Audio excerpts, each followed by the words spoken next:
আসসালামু আলাইকুম সবাইকে। সবাই কেমন আছেন? আশা করছি আল্লাহ তাআলার অশেষ রহমতে সবাই অনেক অনেক ভালো আছেন। আলহামদুলিল্লাহ আমিও অনেক ভালো আছি। আজকে আবারও আমি আপনাদের মাঝে একটি ইসলামিক শিক্ষণীয় গল্প নিয়ে হাজির হয়েছি। আশা করছি গল্পটি আপনারা শেষ পর্যন্ত দেখবেন, শুনবেন এবং কেমন লেগেছে তা কমেন্ট করে জানাবেন। তো চলুন গল্পটি শুরু করা যাক। গল্পটি হচ্ছে এক ভিক্ষুক আর এক দম্পতিকে নিয়ে। এক যুবক নতুন বিয়ে করলো, ভালোই কাটছিল তাদের দিনগুলো। একদিন স্ত্রী খুব ভালো খাবার রান্না করলো। স্বামী স্ত্রী যখন খেতে বসলো এমন সময় এক ভিক্ষুক হাজির হলো। ভিক্ষুকটি খুব ক্ষুধার্ত ছিল এবং সে কিছু খাবার চাইলো। স্বামী খুব রাগ করে বলল এবং ভিক্ষুকটিকে অকথ্য ভাষায় গালমন্দ ও অপমান করে তাড়িয়ে দিল। অসহায় ভিক্ষুকটি কিছু না পেয়ে চলে গেল।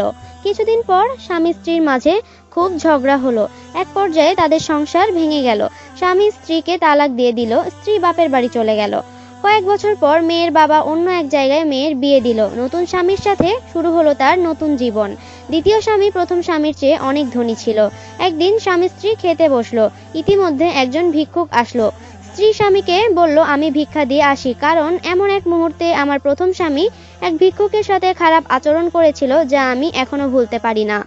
তখন স্ত্রী ভিক্ষা দিতে গেল। তখন সে অবাক হয়ে গেল, কারণ তার সেই প্রথম স্বামী আজ তার সামনে ভিক্ষার পাত্র নিয়ে দাঁড়িয়ে আছে। স্ত্রী চোখের পানি ধরে রাখতে পারল না। মেয়েটি তার দ্বিতীয় স্বামীকে বলল, আমি আপনাকে এক আশ্চর্য ঘটনা শোনাবো। তারপর মেয়েটি তার প্রথম স্বামীর সাথে ঘটে যাওয়া ঘটনাটি তার দ্বিতীয় স্বামীকে বলল। তখন দ্বিতীয় স্বামী চোখের পানি ছেড়ে দিয়ে বলল, আমি তোমাকে এর চাইতেও আশ্চর্য একটি ঘটনা শোনাবো।